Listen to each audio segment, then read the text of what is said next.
Well, good afternoon. Thank you all for joining us today. This is Mayor Dan Horrigan, City of Akron. It's our first town hall for 2022. And as many of you remember, we started doing these in 2020 during the pandemic, as a way for us to still be able to connect when we couldn't gather together. And I think everyone got a bit burnt out on Zoom calls and virtual meetings, so we took a break towards the end of last year, but I wanted to get back in front of all of you. And hopefully soon COVID will have passed at least enough. We'll be able to safely gather and I think connect on person. I think that's probably one of the more missing points of all of this, especially in public service work, is that we haven't been able to gather as much as we can in person. And I think there's a better connection. I think you better get a better sense of messaging.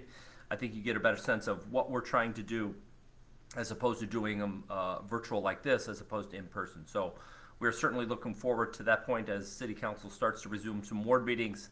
I plan on definitely putting some of those on my schedule to get back out there too, and even having our own town hall meetings when it comes to the ambassadors and neighborhood groups. So today I just wanted to give you some updates about some things that are going on in the city, in and around, and look ahead to things to come and save some time for a few questions. So if you have questions, even if we don't get to them, please submit them through social, and we'll get back to you as quick as we can with the answers. To kick us off, we can start to talk about COVID, and I just want to give a quick update about COVID in our community. Obviously, we saw a huge spike in cases really up around in the Midwest, and hospitalizations immediately following the holidays as people gathered together for parties with family and friends. We know that this new variant was highly contagious, and it swept through the community really pretty quickly. Our hospital system have been strained to their max to try to treat COVID patients, and we have repeatedly begged the community to take those proper precautions to keep people safe. Thankfully, we're starting to see the numbers start to subside just a little bit, but after that big spike. But it's important that we don't let our guard down. And the things that we have been preaching over the last 2 years about washing your hands, wearing a mask out in public, and obviously getting vaccinated to be able to help stop that spread. Like I said, we've seen that spike come down a little bit, but I would implore you, especially on the hospital's behalf, is still just try to stay safe, because I know their staffs have been taxed enormously when it comes to treating COVID patients, largely who were unvaccinated. So we'll continue that safe message of doing all those things to keep people safe, and yourselves to keep those resources to be able to treat those emergencies when they come up for our hospitals. What the evidence and data continue to support is that the one thing we can do to stay safest from COVID is to get vaccinated and boosted. The vaccines, and I'm not the medical expert, and I won't pretend to be the doctor, but they don't guarantee that you won't get COVID.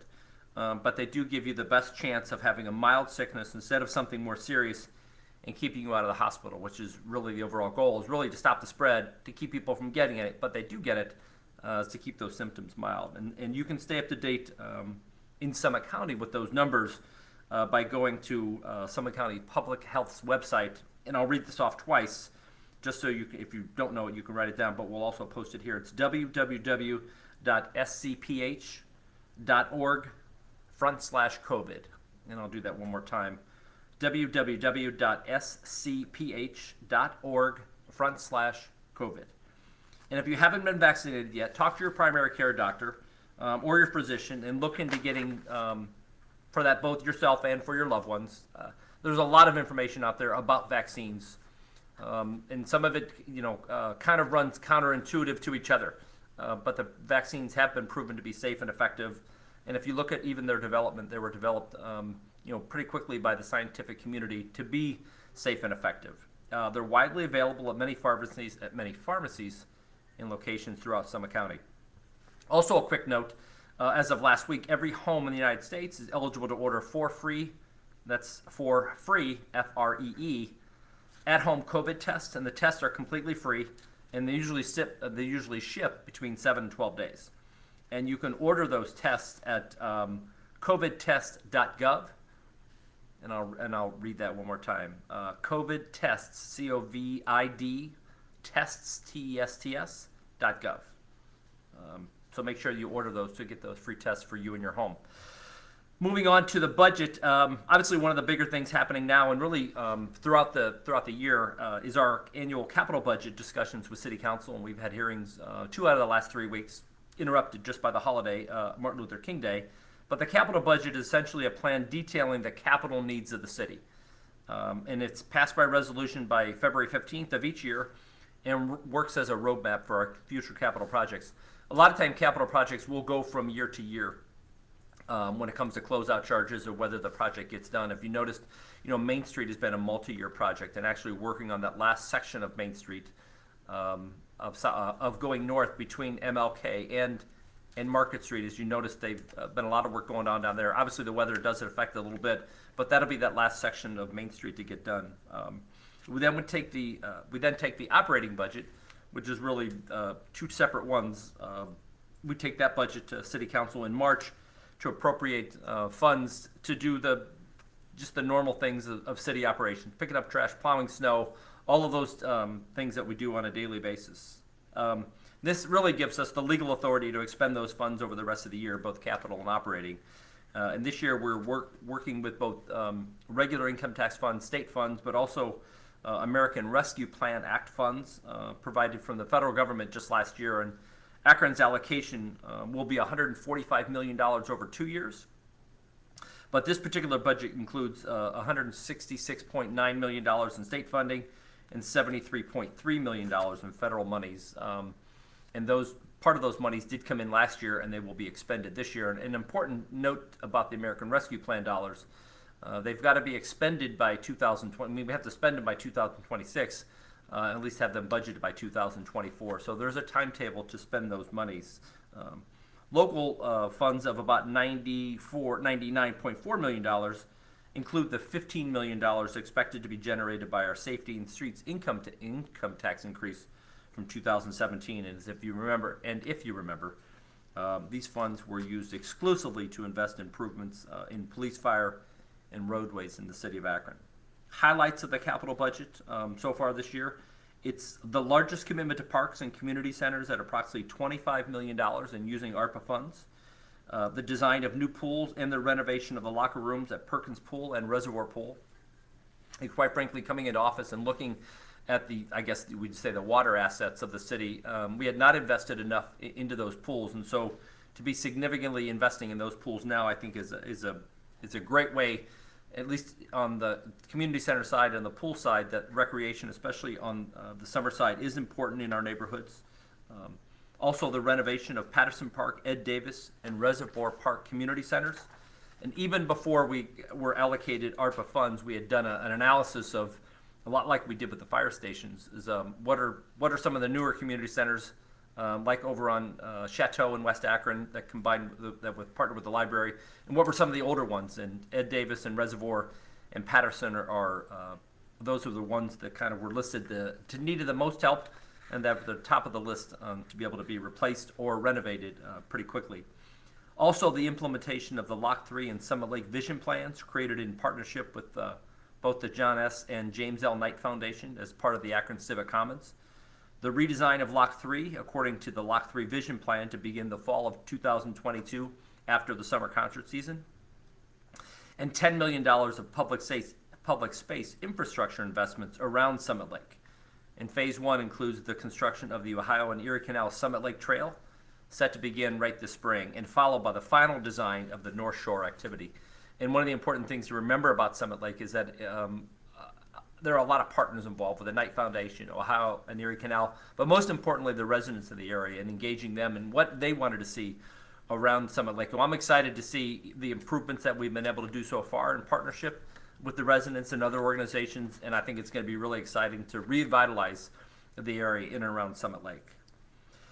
We are going to replace approximately 600 of the remaining 2,900 lead service lines throughout the city for active water accounts, and this is obviously getting rid of. We've made, I think, a significant amount of progress over the years to get to the 2,900, but we have I think a pretty aggressive plan to get rid of the rest of the lead service lines throughout the next 2 or 3 years. It'll be 600 this year.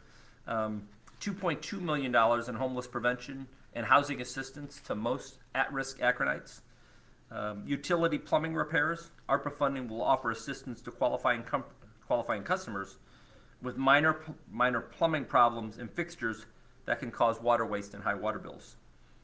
Also, a $5.1 million invested into updated equipment for public service and public safety, including academy and training, 21 new police vehicles, new service vehicles, equipment and dump trucks, construction equipment. The list is obviously long and distinguished. Ladder trucks, Ladder 9 and Engine 7, and continued planning for the new fire station number 12 on Hawkins Avenue around the corner from where it is on West Market Street. Also, $3 million on neighborhood revitalization and sustainability, and this would be in the form of grants and loans for qualified homeowners for housing rehabilitation using our ARPA allocation. The capital budget reflects about $350 million in new investment in our infrastructure and neighborhoods and roads and public safety. Part of this, and a lot of this, is by efficiently leveraging a lot of the local, state, and federal dollars, including historic infusion of American Rescue Plan monies. We'll be able to focus on that recovery and revitalization right here in the city of Akron. And to me, it's a lot in those neighborhoods, too, of how we're going to be able to do that. So whether we're looking at homes or whether we're looking at great streets or business districts, that's going to be a key part of that investment. But as we look at all of the different neighborhoods, each one of them has different needs. And so whether it is the community center, whether it is, I'm talking too fast again, housing rehabilitation, each one of those will have different needs, and we'll take that into assessment as we've been able to do that. As these monies became available, and I use the term ARPA because it means American Rescue Plan Act, is that we've talked a lot over the last 9 months, coming up on a year, for the use of these funds. And as a background, Congress passed the $1.9 trillion American Rescue Plan Act on March 11th, almost a year ago, with a portion of that money slated to go directly to state and local governments. And this was a specific effort around cities, and I would credit a lot of our federal representatives, both the National League of Cities and the Conference of Mayors, who argued on behalf of giving direct aid to cities as opposed to going through states or the federal agencies to be able to do that, knowing that I think the local stewards of those dollars, as long as there's a parameter by which you have to spend those monies, were the best to decide where they go. And like I said, the city of Akron will be receiving $145 million over that 1-year period. We should get our next allocation sometime in May. But this funding represents the largest positive fiscal jolt to the city and to the city's budget in its history. These funds are being distributed actually in 2 rounds, like I said, the first one last May, and then the next round pretty much May in 2022. We have to allocate all of them by 2024, and you have to spend them by 2026.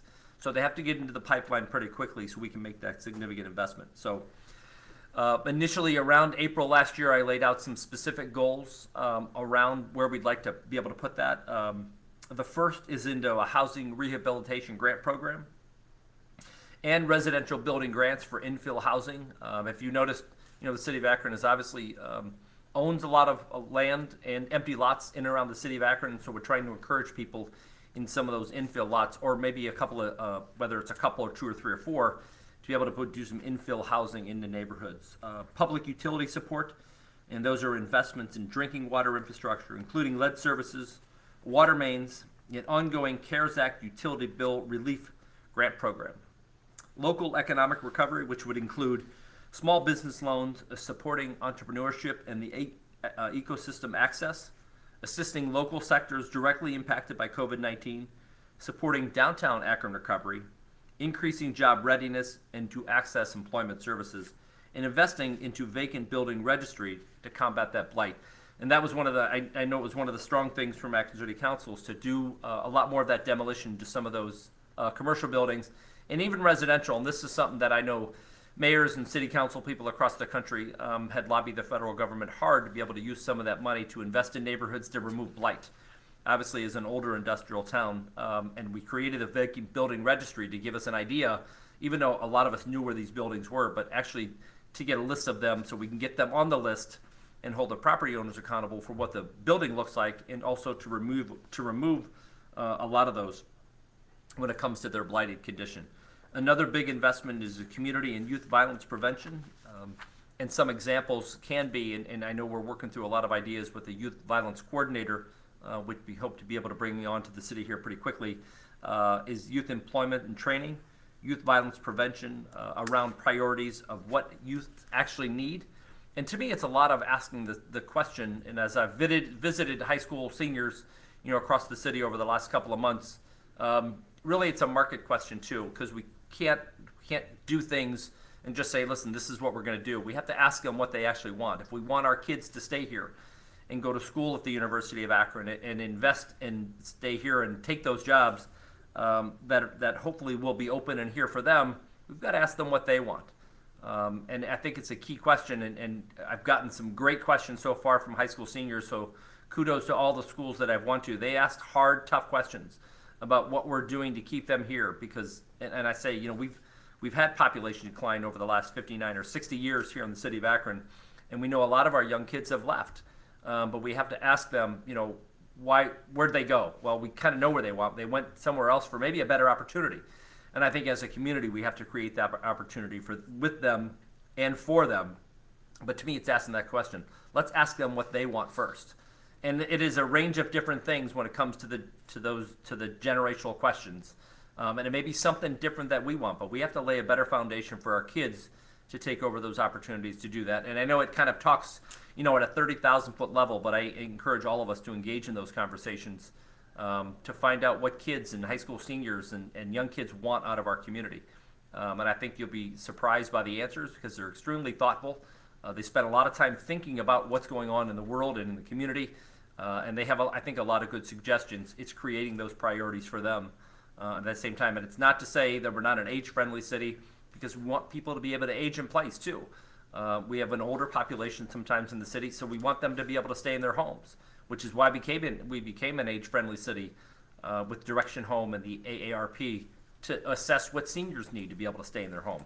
So it's a lot of those big questions that I think on those priorities when it comes to neighborhood investment, business investment into those business districts, those are important to be able to keep people in their home and open up those opportunities. So I went on a little bit about those, but once you get a good stream of consciousness going, I want to let you know that those conversations are happening with kids to be able to do that.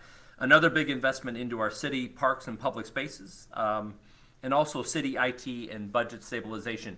And one thing that COVID has taught us, even though, is our IT infrastructure within the city needed to be upgraded so we can do some of the things on an emergency basis, like do this. Be able to communicate with citizens in a remote basis, even though I think it's much better to be able to do things in person, but we needed to be able to make an upgrade to be able to do that, not only for our staff, but it's also for the infrastructure security for all the data that we house. And so there'll be a significant investment into those also. So since about that time, we've had several virtual town halls to present the thoughts to the public and get feedback. We've also had representatives from our finance department and Guidehouse, who is our consultant for spending these funds. We've been to most, if not all, of the ward meetings around the city to help explain to constituents related to this money and our plans for spending it. We're still accepting feedback. It's not a plan in place that is written in cement, but as you see things starting to move forward with some of those projects and some of those commitments, we'll continue to do that. But we haven't heard all of the best ideas yet either. There could be something that comes along to do something uniquely that makes a significant positive impact on the city. And I know all of us are certainly willing to listen to those good ideas. So if you have a suggestion to share, you can please go to akronohio.gov/ARPA. And I'll say that one more time. It is akronohio.gov/ARPA, and you can fill out the form there. So like I said, we're still collecting feedback on some ideas of how do we do some of these things into investing the ARPA dollars. On to the next topic, and when we talked about, obviously we had a significant storm just about a week and a half ago, and we had asked for questions ahead of time about the town hall, and we got a lot related to the snow response. And I've done a number of media interviews and talked to members of city council, members of the public about how that went. Overall, I was extremely pleased with our service team's response to the storm. One thing that you cannot control is that you can look at projections of saying, hey, it's going to be an inch, it's going to be 4 to 6, 8 to 12. You can't control what eventually comes down, and it was significantly over the city, areas up to 16 to 17 inches of snow, which is probably the largest snow that we've seen in about 25 or 30 years. And when you can't control the amount that comes down, we actually started on the Friday before the snowstorm to start to pre-treat some of the streets with salt. And it is a tremendous amount of snow to deal with. And it didn't just fall localized in the city of Akron, it was across the region. So many cities and communities were digging out on that Monday morning to be able to do that. I alone spent about 5 hours just digging myself out and helping some neighbors to be able to do that. And I know it creates some frustrations, but our crews worked around the clock in 12-hour shifts to prevent, they pre-treated the roads ahead of time. And within 48 hours of the last snowfall, crews had gotten to first, second, and third priority routes. And to me, I think that's pretty impressive. And I know there's some frustration out there for having to wait for a plow truck, and we take the request on 311, and there was a significant amount of them. Back in 2018, when we actually put together a task force with City Council and tried to look at the strategy of how we do plow snow, it was mostly staying on the main arteries and working those, and then eventually getting back into neighborhoods. And we didn't get to them for a few days. That storm was a little bit different because it got cold and then it snowed some more.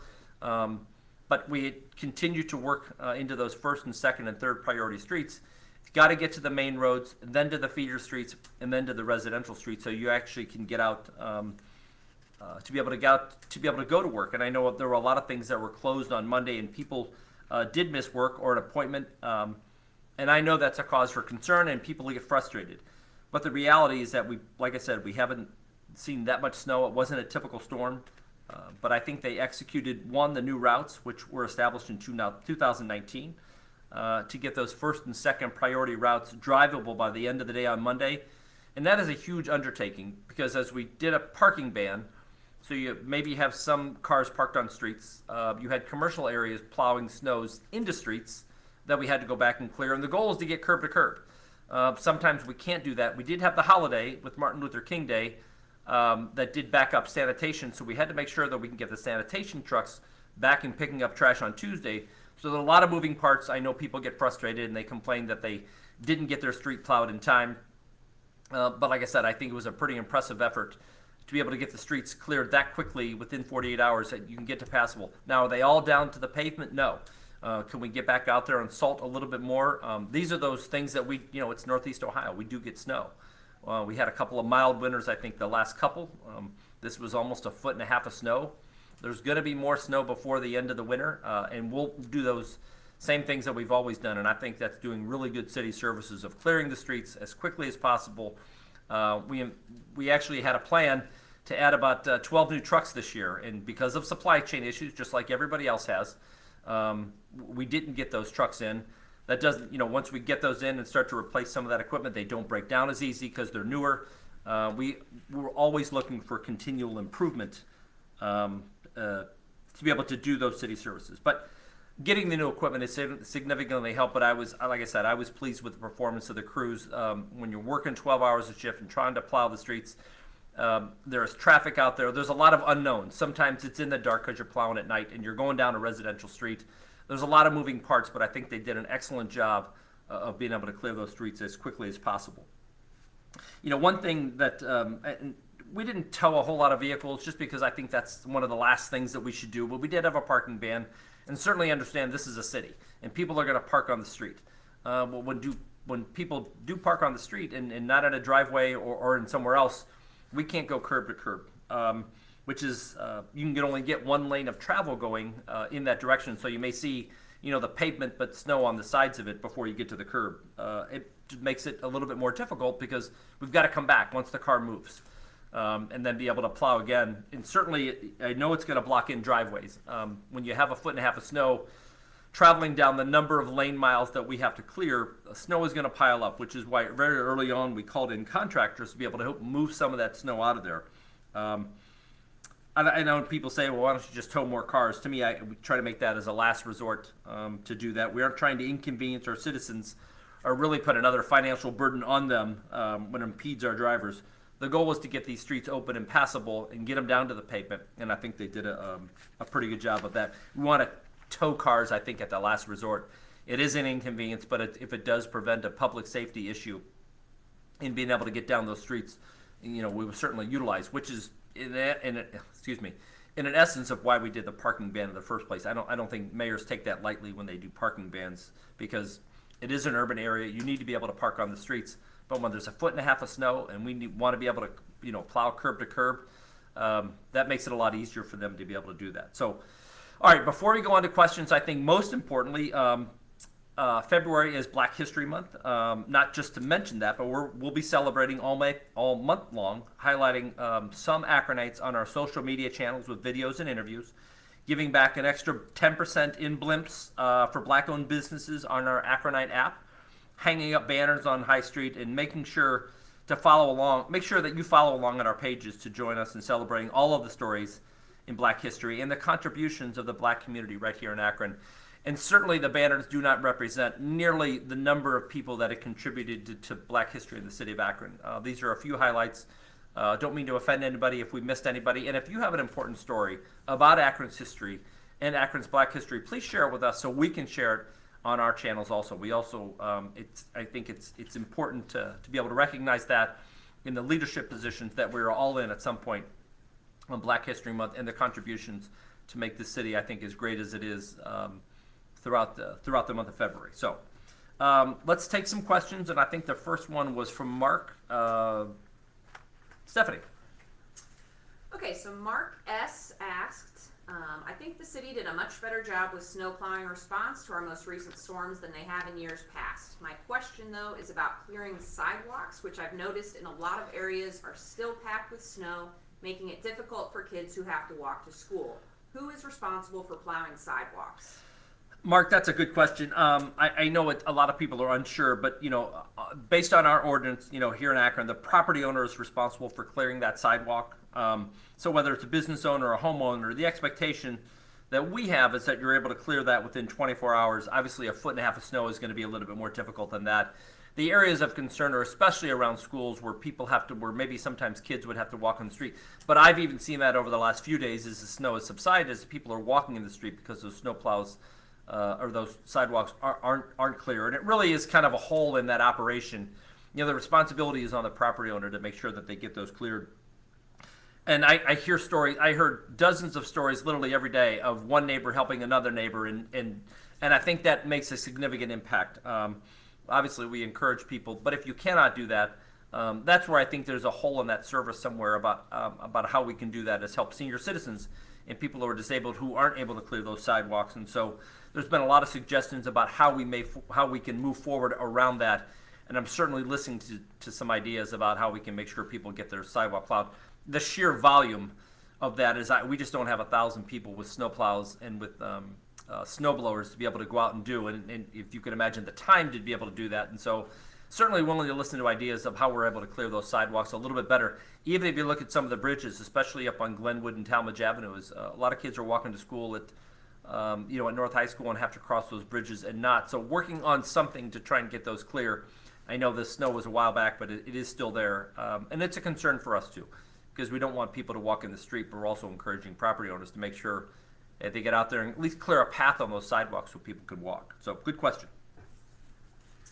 The next question is from Sarah G. She said, I saw news today that the city has announced planning for a bicentennial. Can you tell us more about those plans? Sure, thanks, Sarah. We did put out a press release announcing planning is underway on the city's bicentennial, and for those of you who don't know, that is 200. Akron will be 200 years old in 2025, and really to gear up for a celebration like this, and having talked to people who were involved in our 175th anniversary, it takes a long time to plan and to do events all around the city. I did name a mayoral advisory board titled